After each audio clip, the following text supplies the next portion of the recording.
Olá, seja bem-vindo ao curso DNA do Direito. Eu sou o professor Carlos Eduardo Volante, advogado, professor universitário, especialista em Direito do Consumidor pela PUC de São Paulo e mestre em Direitos Fundamentais. E vocês estão no curso de regularização de veículos.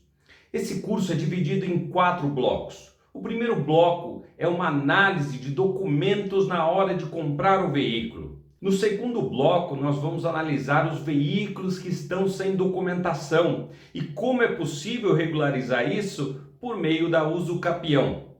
No terceiro bloco, nós vamos analisar veículos que estão com documentação atrasada e IPVA atrasados e também aqueles veículos de placa amarela, se é possível e como regularizar esses veículos de placa amarela.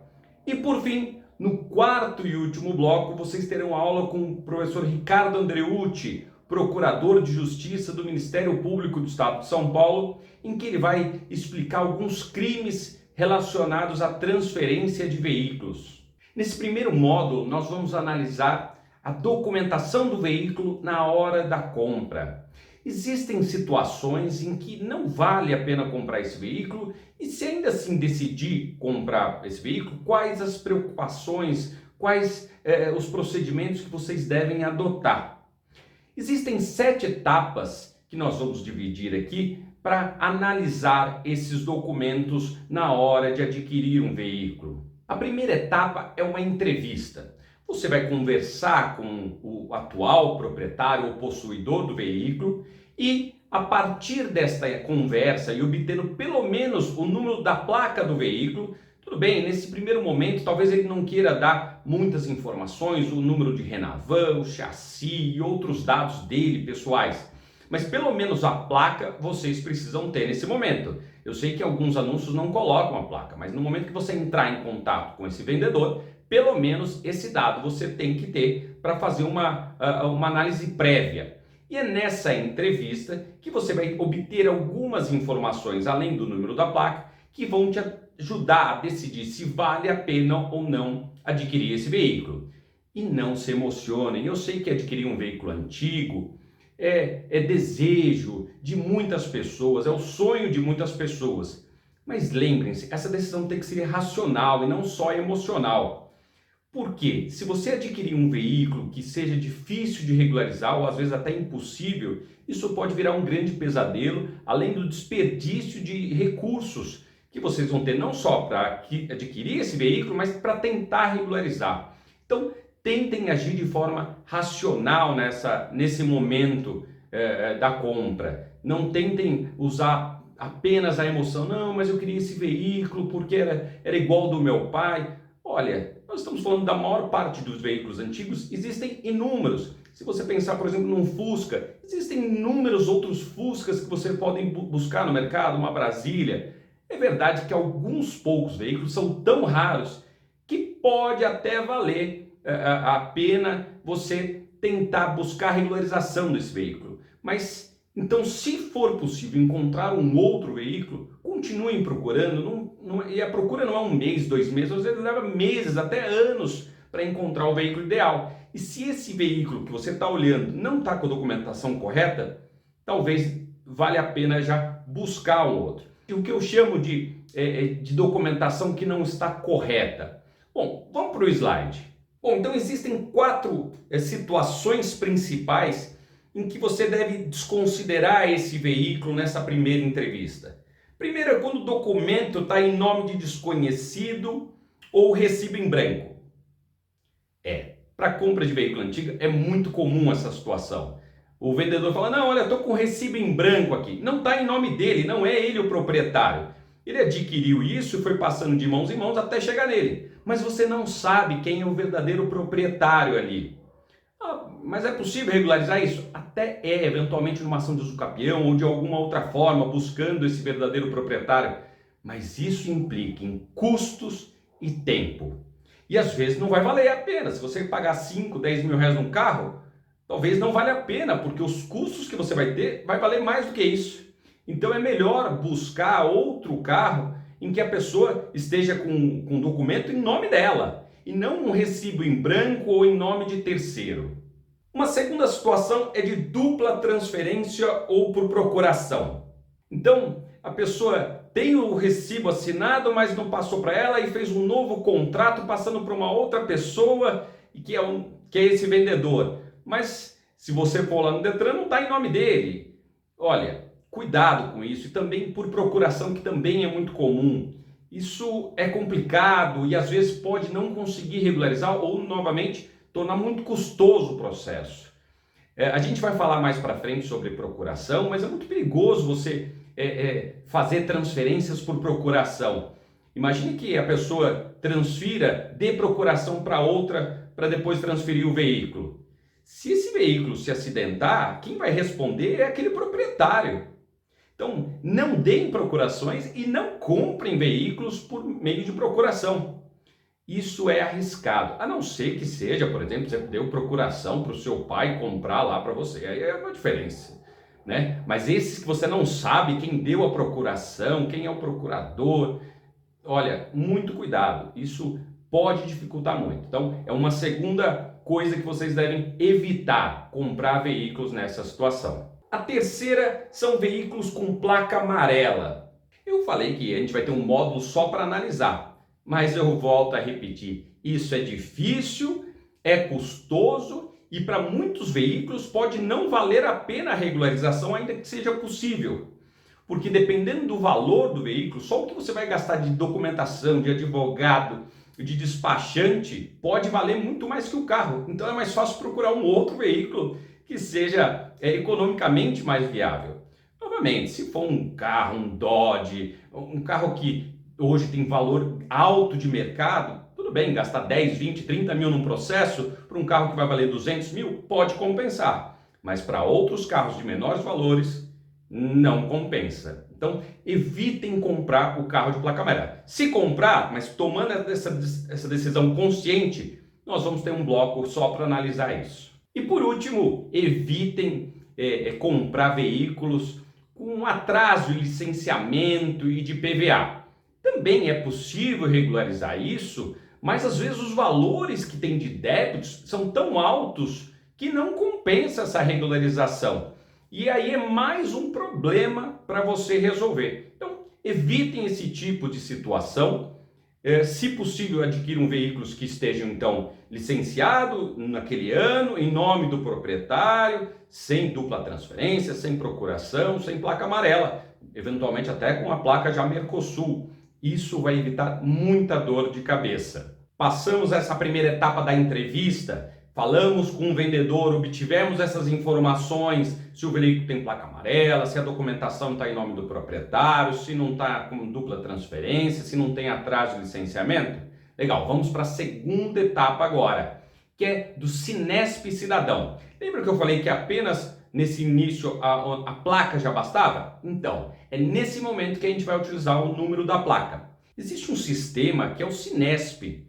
Ele obtém informações do Sistema Nacional de Segurança Pública, ligado então à Segurança Pública e o Ministério da Justiça. E nesse aplicativo, é um aplicativo que você baixa no seu celular, Cinesp Cidadão, você consegue só com o número da placa consultar se esse veículo é furtado, se esse veículo é roubado e conferir algumas informações com a placa. Eventualmente uma parte do chassi, o ano do veículo, para ver se está condizente com aquelas informações que o proprietário te passou. Então, se não passar dessa etapa, você já nem vai para a terceira. Se aqui já consta lá veículo furtado, veículo roubado, ou o ano não bate com aquilo que lhe foi informado, já é o momento de interromper as negociações. Vamos para o slide, eu vou mostrar para vocês como olhar isso no aplicativo. Veja então que existe na Google Store ou outra loja de aplicativos o Cinesp Cidadão. Você baixa esse aplicativo, ele é gratuito e você consegue consultar então algumas informações. Uma delas são veículos. Olha na segunda imagem aí, você seleciona veículos. Quando selecionar veículo, você vai inserir a placa. A placa ainda pode ser da placa cinza. Placa amarela não vai conseguir consultar, mas placa cinza consulta. E se for uma placa Mercosul, tem uma opção aqui embaixo, olha só. Placa Mercosul. E aí você seleciona e insere o número da placa. E aí aparece essas informações. Eu terei algumas informações aqui só para manter o sigilo aqui desse veículo, mas então consta lá o número da placa, a cor do veículo, a cidade e o estado, uma parte do chassi e também quando foi consultado aqui. Só com isso você já sabe também ali em cima se o veículo está furtado ou roubado, se tem esse aviso nas secretarias de segurança pública. Legal, superadas essas duas primeiras etapas, vamos para a terceira etapa, que é a análise do CRLV, que é o Certificado de Registro e Licenciamento de Veículo. Nele você vai conseguir consultar não só com o CRLV, que é aquele que é documento que é anual, quando você licencia o veículo, mas também com documento de transferência do veículo, que é o CRV, algumas informações que são importantes para analisar se há alguma fraude, alguma irregularidade ou está em alguma desconformidade com aquelas informações que o vendedor te passou. Então, você já entrevistou o vendedor, já fez a pesquisa no Cinesp e agora está analisando o CRLV e o CRV, que é o documento de transferência, que alguns chamam de DUT, que é o documento único de transferência. E lá você pode obter algumas informações. A primeira, se esse veículo é ou não sinistrado, ou seja, se ele já sofreu algum sinistro, porque como regra deve constar ali no documento se ele foi objeto de sinistro ou não. E se ele já foi objeto de sinistro, dependendo do sinistro, é até possível comercializar ele, mas há uma desvalorização grande desse veículo, muitas seguradoras não vão fazer seguro desse veículo e você tem que saber disso. Mas cuidado, alguns estados não colocam essa informação no documento do veículo. Então, não é porque não consta aqui que ele não sofreu, mas se constar, você já sabe que não deveria comprar esse veículo, ou se o comprar, se essa decisão for tomada, levando em consideração essa informação e todas as dificuldades e desvalorização que esse veículo vai ter. E tomem cuidado também com uma coisa, porque é possível fraudar essa informação. Existe um certificado de segurança veicular, o CSV, que é o documento que pode eventualmente retirar isso. E algumas pessoas, sabem como é, podem fraudar esse documento para retirar. E aí você compra o veículo, não consta essa informação. Aí quando você vai licenciar já em teu nome no ano seguinte, volta a aparecer a informação. Então, só com essa análise não é possível ter certeza, mas é um indicativo. Se já tiver sinistro ali, você já sabe e já nem deveria adquirir. Mas as outras etapas que nós vamos analisar também são essenciais para identificar eventuais sinistros nesse veículo. Outras informações importantes que é possível constatar nesse CRLV, por exemplo, é se o veículo está ou não alienado a um banco, uma instituição financeira. Está lá, reserva de domínio. Se constar isso, é porque ou ele tem um financiamento em andamento, ou já teve um financiamento, mas ainda não foi baixado o gravame, que é essa restrição bancária que consta. Se já foi quitado, é possível baixar isso, mas vai ter que pagar. Geralmente os bancos cobram de 100 a 200 reais para dar baixa nisso, mas primeiro tenha certeza, obtenha do banco essa informação e essa baixa para garantir que não tem nada em atraso lá junto ao banco. O banco só vai emitir isso se a pessoa já quitou esses débitos. Outra informação importante que consta no documento do veículo é o número de motor. O número de motor tem que bater com o número que está no veículo, efetivamente. Se esse número tiver alterado, provavelmente você tem um grande problema. Não adquire esse veículo, porque não é possível cadastrar num veículo um motor que já esteja cadastrado em outro veículo. Não tem como, é impossível. Então, se já esse motor estiver cadastrado em outro veículo e quando você vai comprar ele colocaram ali, mas não documentaram, não registraram, não fizeram alteração, então você não vai conseguir nem transferir esse veículo para você e nem regularizar esse motor. Vai ter que usar um outro motor, aí um motor novo, porque aí você vai ter a nota fiscal e é possível cadastrar. Então, só é possível cadastrar um motor em um veículo, primeiro se ele for um motor novo, e aí você vai ter a nota fiscal para isso, ou se for um motor que ainda não esteja marcado para nenhum outro veículo. E hoje é bem difícil conseguir um motor nessas condições, porque antigamente os motores não vinham com a numeração marcada no documento do veículo. Então é possível vocês adquirirem um veículo que não esteja lá a numeração de um motor. Então Os mais antigos é possível acontecer isso, mas cuidado nesse momento, consultem um despachante, um advogado, para ver se não vão ter essa dificuldade. São raras essas situações, mas então tomem cuidado. Então, repetindo, se estiver em desconformidade o número do motor com o documento, esqueça esse veículo. Se no documento não tiver numeração de motor, trata-se provavelmente de um veículo antigo que ainda não foi regularizado, é possível regularizar. Ou então você vai adquirir um novo motor com nota fiscal, um motor antigo, mas também vai precisar de nota fiscal. Para aqueles que querem adquirir um veículo e querem uma placa preta, é importante verificar se o número que está registrado no documento bate com o número que está nos clubes. Os clubes têm essa condição de verificar se o número do ano do motor bate com o do veículo, porque esse é um dos requisitos para dar a placa preta.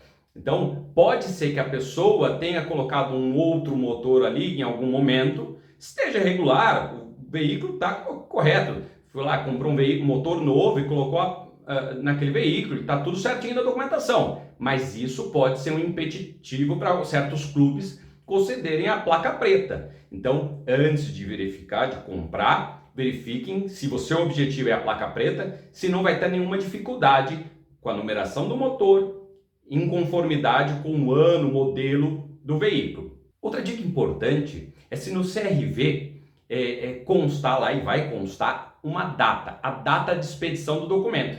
Aí a pessoa fala assim, não, eu sou o único proprietário do veículo de único dono. Aí se você olha e fala, mas esse documento foi emitido há 2 anos.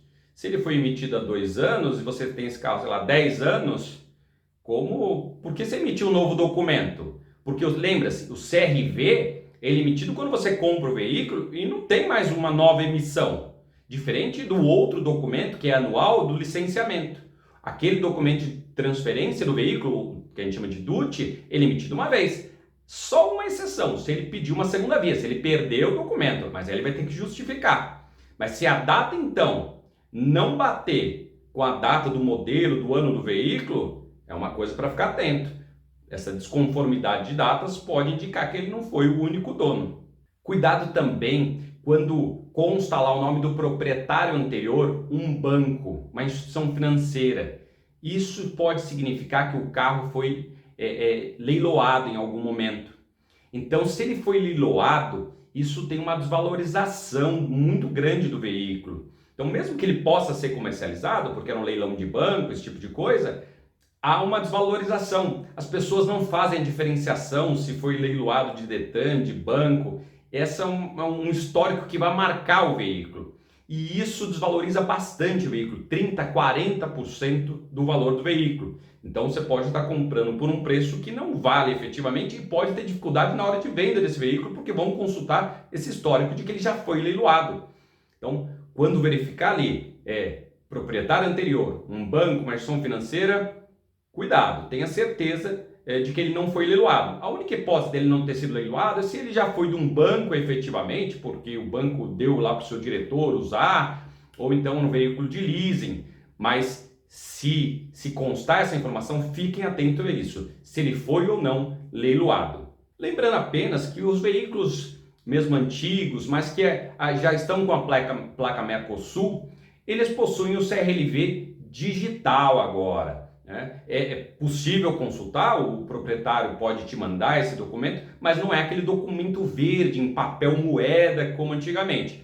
É claro que veículo antigo é mais comum, esses veículos que estão ainda com um documento antigo, mas se for um documento então que está com um veículo que está com placa Mercosul, nós temos então um CRLV digital. Legal, fizemos a entrevista, analisamos, buscamos ali o Cinesp Cidadão, analisamos o documento do veículo, tanto o documento de transferência quanto o documento anual de licenciamento do veículo, está tudo certo. Agora, eu recomendo que vocês, a gente não tem nenhuma vinculação com essas empresas, vou sugerir 2 ou 3 aqui, mas a gente não tem vinculação nenhuma, pode ser outra, mas que faça esse tipo de pesquisa, que a gente chama de car check. São algumas empresas online que buscam informações públicas que estão na internet, mas elas vão concentrar essas informações, vai facilitar muito a sua vida, porque senão você teria que buscar informações no Detran, na Secretaria de Finanças, da Fazenda, dos estados. Então, eles vão pegar várias informações públicas e concentrar numa só pesquisa. É recomendável que façam isso. Não são valores altos, entre 30 e 70 reais um tipo de pesquisa dessa, e você já superou as outras etapas. Porque agora já está muito mais séria a negociação. Se você já passou pelas 3 etapas anteriores, vale a pena pagar esse valor. E aí você vai consultar uma série de informações que vão te dar uma segurança muito grande. Vamos para o slide dar um exemplo dessas empresas. Então olha aqui, existem várias empresas, eu coloquei 3 aqui, mas vocês podem buscar outras. olhonocarro.com.br, consultarplaca.com.br e carcheckbrasil.com.br. O que eles vão buscar? Então eles vão buscar informações públicas do Detran, da Fazenda, da própria montadora, se teve recall, se não teve.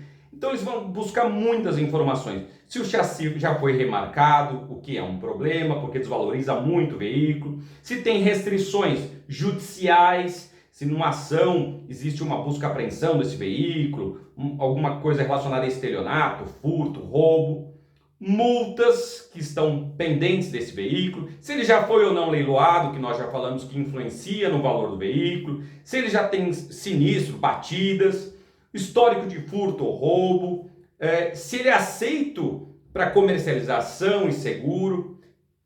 Então vale a pena fazer esse tipo de consulta. Dá para fazer essa consulta você mesmo? Dá, mas você vai ter que conhecer bastante desses vários órgãos, entrar em site de montadora, entrar em site da Fazenda, em site de seguradora, da Secretaria de Segurança Pública. Vai ser um trabalho muito maior do que pagar o valor que eles costumam pedir. O sistema deles já está informatizado, já busca isso e praticamente na hora essas informações já saem. É verdade que muitos desses sites têm lá uma informação inicial que você pode pegar, e geralmente de graça, mas as informações detalhadas tem que pagar e fica a recomendação.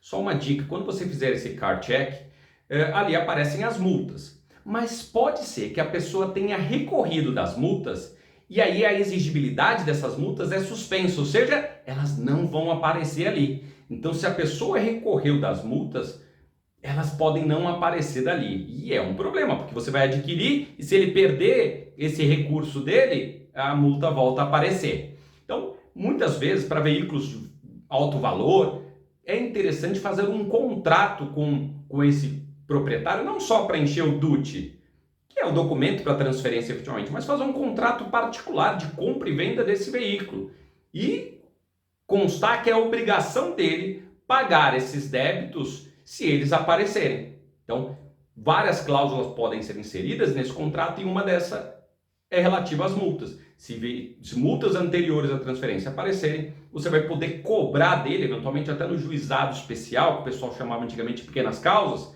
que vai até 40 salários mínimos.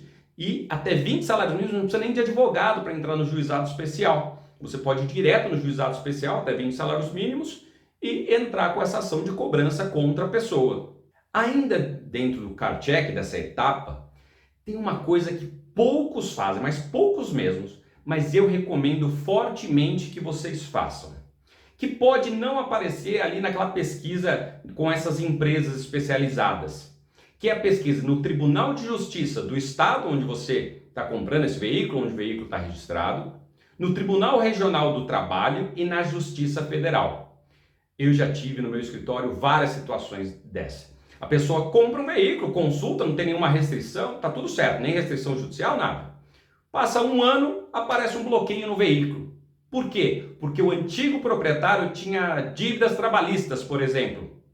Só que ela ainda não tinha nenhuma ordem de penhora, mas a ação já estava correndo. E o juiz entendeu que a pessoa só vendeu o veículo para fugir do pagamento dessas dívidas. E aí ele considera o trabalhador de boa fé, e aí ele poderia pegar o seu veículo e penhorar o veículo. E para você entrar nessa disputa, que até tem chance de ganhar, mas vai ser bem difícil, você vai gastar um bom dinheiro com essa ação judicial, que a gente chama de embargos de terceiro. Então, além de fazer o car check, eu recomendo que vocês tirem 3 certidões. A certidão no Tribunal de Justiça, a certidão no Tribunal Regional do Trabalho e uma certidão federal. Elas são de graça e retiradas na própria internet.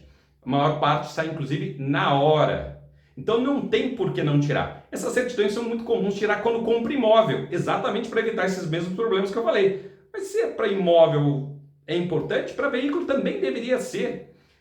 Eu vou colocar aqui no slide o do estado de São Paulo, mas como exemplo. Mas se você está comprando um veículo no Rio Grande do Sul, entre no Tribunal de Justiça do Rio Grande do Sul, é só colocar no Google, Tribunal de Justiça Rio Grande do Sul, pedido de certidão. Vai aparecer o link, você pede, é de graça, já sai. Tribunal Regional do Trabalho do Rio Grande do Sul, vai aparecer o link, você pede. Tribunal Federal do Rio Grande do Sul, pedido de certidão. Aparece, você preenche os dados e pede a certidão. É de graça, sai na hora. Fica a minha recomendação.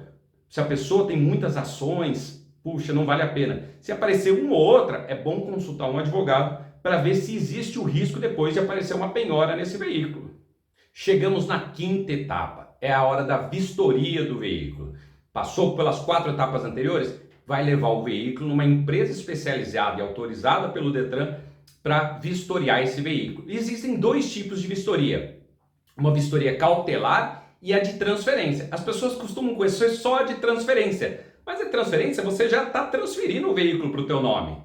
Talvez valha a pena pagar uma vistoria cautelar, que não vale para transferência, mas você vai conseguir consultar uma série de informações por um especialista em análise de veículo, uma empresa autorizada para fazer esse tipo de coisa. Então não está analisando mais o documento agora do veículo, sim o veículo também. Tá? Vamos aqui para o slide analisar isso. Então na vistoria cautelar, eles vão analisar a originalidade do veículo, a estrutura do veículo, a documentação do veículo e seu histórico. E ela vale a pena porque vai conseguir verificar se o número ali já foi remarcado. É muito comum as pessoas remarcarem de forma ilícita o veículo, o motor, para tentar colocar como original. E eles têm técnicas para saber se isso já aconteceu. Então, é possível, inclusive, conversar lá com o pessoal da vistoria em fazer uma combinada, uma cautelar, e aí se passar na cautelar, depois fazer a de transferência, e você só paga uma diferença. Conversem com o pessoal das vistorias, porque eles podem te auxiliar nesse processo, e eu recomendo que façam a cautelar antes de assinar já a documentação comprando o veículo, para depois fazer a transferência. E depois, quando for fazer a vistoria de transferência, efetivamente, eles vão reanalisar esses pontos e vão dar um documento que vai servir também depois para o Detran fazer essa transferência. Lembrando que você pode eventualmente ser reprovado na transferência e aí vai ter que regularizar o veículo. Na cautelar não vai criar nenhum embaraço para você, porque não vai vincular a transferência do veículo. Mas na de transferência, se você for reprovado, aí você vai ter que tomar algumas medidas. Foi reprovado? Então você não vai poder, através desse laudo, fazer a transferência do veículo, obter um novo CRV, não vai poder alterar a placa do veículo e não vai poder sequer circular com esse veículo. E você vai ter um prazo de 30 dias para regularizar essas pendências, que pode ser uma coisa documental ou uma coisa mais simples, faltando um elemento de segurança, luzes queimadas, uma buzina que não funciona, alguma coisa relacionada ao funcionamento, bom funcionamento do veículo. E aí você vai ter esses 30 dias para regularizar. Se você regularizar dentro desses 30 dias, você volta na mesma empresa que fez a vistoria, que deu esse laudo, e eles vão fazer um novo laudo e não vão cobrar nada. E se for aprovado, aí sim, esse laudo agora aprovado e não mais reprovado, vai servir para transferência. Passou os 30 dias, pode fazer uma nova vistoria de transferência? Pode. E aí pode buscar agora qualquer outra empresa de vistoria, mas vai ter que pagar novamente esse laudo. E não é garantido que você vai ser aprovado, porque pode ainda constar alguma pendência, seja no veículo ou na documentação dele. Veículo aprovado na vistoria, tem um laudo aprovado? Vamos agora para a transferência efetivamente. Lembrando que a transferência pode ser feita de 2 formas, dependendo da documentação desse veículo. A partir de janeiro de 2021, e o que tenha veículo já com placa Mercosul, ele é feito de uma forma digital. Agora, se você tem um veículo anterior a esse período, ainda é aquele papel verde, o papel moeda, o CRV, que você vai preencher o documento do veículo de transferência. E aí vai levar no Detran para fazer a transferência. Agora, Se for então um veículo novo, já com placa Mercosul, existe um outro documento, que é o ATPVE, que é a autorização para transferência de propriedade de veículo eletrônico. Você vai pedir ou para um despachante, ou para alguém entrar na internet e preencher esse documento. Com esse documento impresso na própria internet é que você vai levar um Detran. O despachante costuma ter mais facilidade no preenchimento desse documento, então é recomendável que busque um despachante. Mas não é algo que é obrigatório ser feito por despachante. Mas, então, a partir de 2021, veículos que foram transferidos depois desse período, tem que ter esse ATPVE. Senão, vai usar o CRV antigo. E eu volto a reforçar algo que eu já disse. Não dê procuração para terceiros para transferir esse veículo. É um risco muito grande. Você tem um veículo antigo, quer vender e vai dar procuração porque a pessoa falou que vai levar esse veículo para não sei onde. Não dê procuração. Se essa pessoa se acidentar, se tomar multa, vai vir em nome de quem? Do proprietário. Então não compre veículos por procuração e também não dê procuração para vender esses veículos. Isso gera uma série de implicações criminais e civis. Então, de reparação de danos, e se a pessoa praticar um crime com aquele veículo, você vai falar o quê? Não, eu dei uma procuração. Olha, vai ter um problema enorme. Outra dica, tire ao menos 2 cópias autenticadas desse documento de transferência. Você vai precisar, primeiro, para a hipótese da pessoa não transferir para o nome dela, o veículo, e você vai ter que levar isso eventualmente no Detran, informando que a pessoa não transferiu. Alguns estados já têm, quando você faz a transferência no cartório, eles já informam o Detran, mas há outros estados não. Então é bom guardar dessas cópias autenticadas para eventualmente informar o Detran. E segundo, para o imposto de renda. Para lançar no imposto de renda, para comprovar que vendeu o veículo, para quem vendeu, qual o valor, tem essa cópia autenticada que você vai ter que guardar na documentação do veículo. E outra coisa, cuidado com falsificação, especialmente do CRV, aquele documento verdinho de transferência. Eu mesmo quase comprei um veículo e que estava com um documento alterado. E analisando, quando eu recebi do vendedor o documento, eu percebi que havia uma falsificação ali e poderia ter perdido todo o dinheiro ali pago. Isso que a pessoa já tinha, então, entregue o documento, mas eu percebi e não paguei o valor. Mas olha só, vamos para o slide aqui, o que fez eu perceber que esse documento era falsificado, esse CRV, olha só. Eu apaguei algumas informações aqui por razões óbvias, né? Mas é um veículo antigo e eu percebi que era falsificado, primeiro porque quem estava me vendendo era uma outra pessoa. Essa pessoa falou, não, está em nome de terceiro e tal. Como eu sou advogado, eu falei, tudo bem, para mim é um pouco mais seguro porque eu conheço o procedimento e eu vou analisar as etapas. Passou em todas as etapas e chegou nesta aqui. Mas eu percebi primeiro que quem assinou esse documento era um homem. E a letra é muito arredondada, parece de mulher. E eu falei, bom, algo está estranho aqui, mas a pessoa poderia ter uma letra redondinha assim. Mas eu já suspeitei aí, porque homem não costuma ter uma letra tão bonitinha assim. E analisando os carimbos aqui do cartório, praticamente não é possível ver qual é o cartório. O carimbo está em cima do selo e tem outro carimbo. Com muito detalhe, puxando muito a imagem, eu consegui perceber que era do cartório de Barueri, em São Paulo. E aí o que vocês devem fazer? Ligar no cartório. E é o que eu fiz. Liguei no cartório. Estou com um documento assim, assim, assado. Estou enviando cópia para vocês. Eu quero saber se vocês realmente autenticaram esse documento, reconheceram essa firma aqui do vendedor. E eles me disseram não. Inclusive, quem assinou já não trabalha aqui há 10 anos. O documento era falsificado. Falsificaram o selo, falsificaram os carimbos e a assinatura. Informei o cartório, mandei a documentação para eles, para providências deles, né? Mas é claro que para mim a negociação encerrou aqui. Então, olha só, mesmo tendo passado em todas as etapas anteriores, chegou aqui, tinha um problema. E um problema grave, que gera, inclusive, poderia gerar repercussões criminais para quem vendeu. Então, cuidado, analise esse carimbo. Se você não pegou no próprio cartório, se você vai ao próprio cartório, tudo bem, aí fica mais fácil porque o cartório está te dando. Mas se a pessoa trouxer o documento já carimbado, autenticado, muito cuidado, confirme no cartório se eles realmente emitiram esse documento, se assinaram, se colocaram o selo e tudo mais. E por fim, a sétima etapa, após a transferência. Legal, pegou o documento, o CRV, verificou, está tudo certo, ou a TPVE, também já está tudo certo, agora você vai fazer a transferência. Primeiro, você tem 30 dias para fazer essa transferência. Esse é o prazo que você tem para levar ou no despachante ou diretamente no Detran para transferir o veículo para o seu nome. E quem vendeu deve consultar para ver se a pessoa transferiu ou não para o nome dela durante esse prazo de 30 dias. Deu 30 dias, você consulta lá no site do Detran e a pessoa não transferiu, bom, então você tem 60 dias para informar o Detran, né, o vendedor, de que o veículo foi vendido. Se o comprador não fizer a parte dele, você tem que fazer isso. Alguns estados já estão informatizados e o próprio cartório avisa o Detran. Mas, se não for esse caso, você que deve buscar o Detran e informar a venda, sob pena de ficar responsável ainda pelo IPVA, por multas, acidentes do veículo.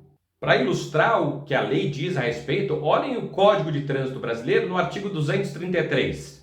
Deixar de efetuar o registro do veículo no prazo de 30 dias junto ao órgão executivo de trânsito, ocorridas as hipóteses previstas no artigo 123. É uma infração média e pode levar à remoção do veículo.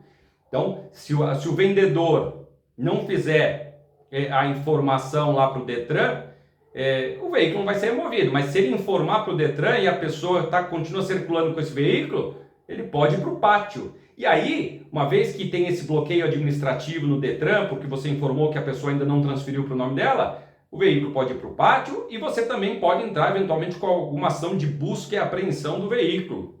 Muito bem, encerramos nosso primeiro módulo, temos mais 3 outros módulos. Até mais!